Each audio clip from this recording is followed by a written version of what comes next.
এক পরিবারের ভিতরে 6-7 জন দুনিয়া জমিন থেকে বিদায় হয়ে গেছে, ঠিক কিনা?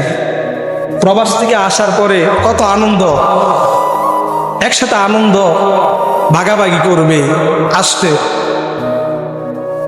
একটা দুর্ঘটনায় শুধু 2 ভাই আছে, আর বাকি মা, তার স্ত্রী, তার সন্তান, তার শাশুড়ি সব শেষ হয়ে গেছে এক দুর্ঘটনায়। আল্লাহ নিয়ে নিচ্ছে।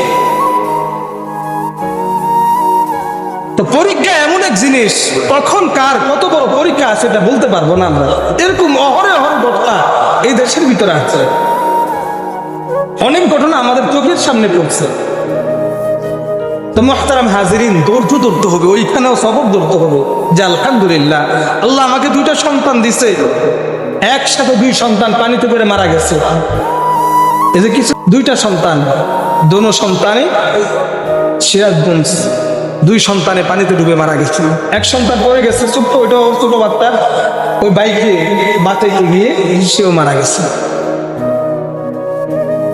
ওইখানে আল্লাহ তাআলা ধৈর্য। তো এটাই বুঝাইতে চাইতেছে মুহতারাম হাজিরিন, প্রত্যেকটা জায়গার ভিতরে যদি ধৈর্য ধরতে পারি আর রবকে যদি আমরা খুশি করতে পারি, তাহলে আল্লাহ রাব্বুল আলামিন